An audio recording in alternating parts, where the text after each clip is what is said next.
गुरुदेव। दोस्तों, अभी आपने एक छोटे से भक्त की वीडियो देखी जिसे भगवत गीता मुँह ज़बानी याद है। अब ये जो वीडियो में आपको दिखाई दे रही हैं, ये है रशियन की क्रिस्टीना, जिसे भगवत गीता के सारे श्लोक याद हैं। यही नहीं, और भी कई पढ़ा लिखा वर्ग जैसे IITN और इंजीनियर हैं जिन्होंने अपना घर छोड़कर इस्कॉन को ज्वाइन कर लिया। अब सवाल ये है कि क्या इस्कॉन बच्चों से लेकर बड़ों तक को ज़बरदस्ती सनातन धर्म अपनाने के लिए मजबूर कर रहा है? क्या वो छोटे बच्चों का पढ़ाई के बहाने ब्रेन वॉश कर रहा है, या फिर ये लोग स्वयं ही साधु बन इस्कॉन को ज्वाइन कर रहे हैं? आज इस्कॉन ने दुनिया भर में अपने कई मंदिर स्थापित कर दिए हैं। इवन आपको जानकर हैरानी होगी कि इस्कॉन ने पाकिस्तान में भी अपने 3 सेंटर स्थापित किए हैं। लेकिन सवाल यह है कि इन मंदिरों व इनसे जुड़े स्कूलों का खर्चा कैसे चलता है? आखिर इतने सारे लोग इस्कॉन के अनुयायी कैसे बन रहे हैं और इतने कम समय में इस्कॉन पूरे भारत या यूँ कहिए पूरे विश्व में इतनी जल्दी कैसे प्रचार और प्रसार करने में सक्षम हो गया?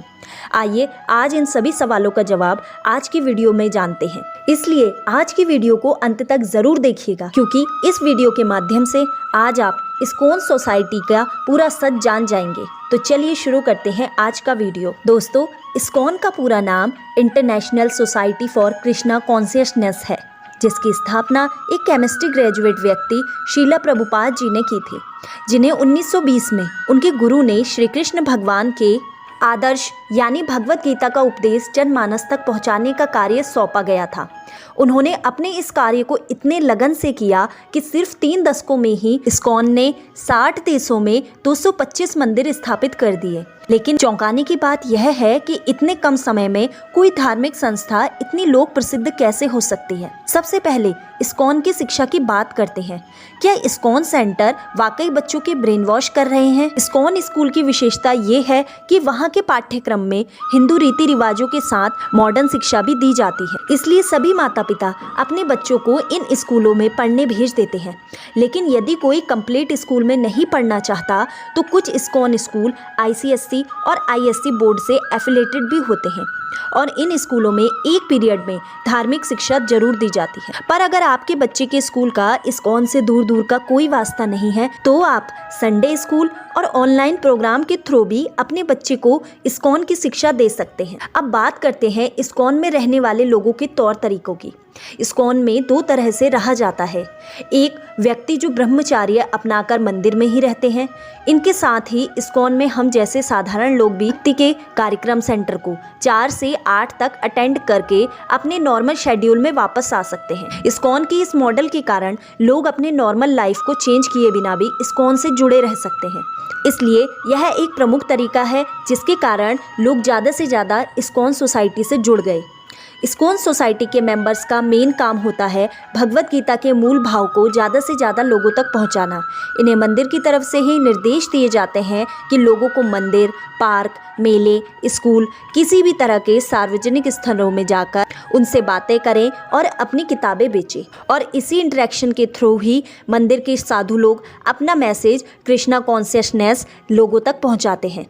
ध्यान देने की बात यह है कि इस वार्तालाप के दौरान ये भक्त सिर्फ अपना मैसेज लोगों तक पहुंचाते हैं, लेकिन वो उन्हें धर्म परिवर्तन करने या जबरदस्ती इस्कॉन आने के लिए प्रेरित नहीं करते हैं। लेकिन फिर भी आज इस्कॉन इतना बड़ा ब्रांड बन चुका है कि यहाँ के गुरु को यूनिवर्सिटी में स्टूडेंट से इंटरेक्शन करने के लिए भी बुलाया जाता है, और वो भी एक फेलो यंगस्टर की तरह, ना कि किसी धार्मिक गुरु की तरह। और अभी रिसेंटली कैम्ब्रिज यूनिवर्सिटी ने इन गुरु को इनवाइट किया था अपने फेस्ट को ऑर्गेनाइज करने के लिए। यहाँ तक कि इस्कॉन कैम्ब्रिज में हिंदुइज्म सिलेबस स्टडी की एक हिस्सा भी बन चुका है। इस्कॉन में कहा जाता है कि किसी भी समय, चाहे आप यात्रा कर रहे हो, खाते हुए, सोने से पहले, इवन नहाते समय भी सिर्फ हरे कृष्णा का जाप कर लीजिए, हो गई आपकी पूजा पूरी। इस बात से हम ये भी समझ सकते हैं कि इन्होंने पूजा को कोई बंधन नहीं बताया है। इन्होंने पूजा को किसी तरह से किसी भी व्यक्ति पर थोपा नहीं है।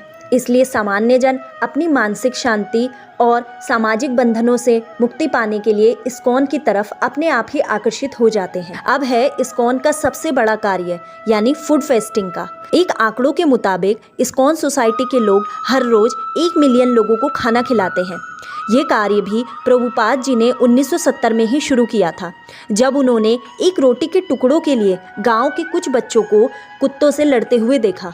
तब उन्होंने फैसला किया कि मंदिर के 10 माइल की रेडियस में आने वाला कोई भी बच्चा भूखा नहीं रहेगा। यही नहीं, इस्कॉन सरकार के साथ कोलैबोरेट करके सरकारी स्कूलों के बच्चों को भी खाना खिलाता है। इसलिए इस्कॉन सिर्फ धार्मिक संस्था ही नहीं, एक सामाजिक सेवा संस्था के रूप में भी अपनी पहचान बना चुका है। अब बात आती है इन सब कामों के लिए इस्कॉन के पास पैसा आता कहाँ से है।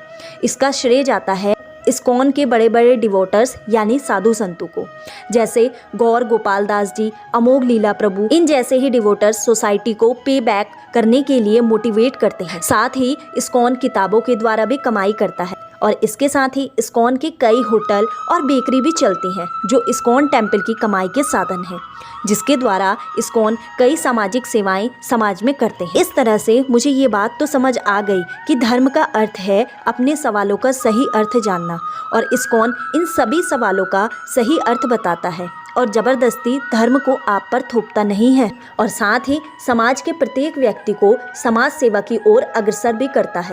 इसलिए मुझे तो ऐसा लगता है कि इस्कॉन सोसाइटी ना तो शिक्षा के नाम पर बच्चों के ब्रेन वॉश कर रहा है और ना ही ज़बरदस्ती किसी को धर्म परिवर्तन के लिए प्रेरित कर रहा है। दोस्तों, आपकी इस बारे में क्या राय है, मुझे कमेंट में ज़रूर बताइएगा। मिलते हैं अगली वीडियो में एक नए विषय के साथ। तब तक के लिए नमस्कार।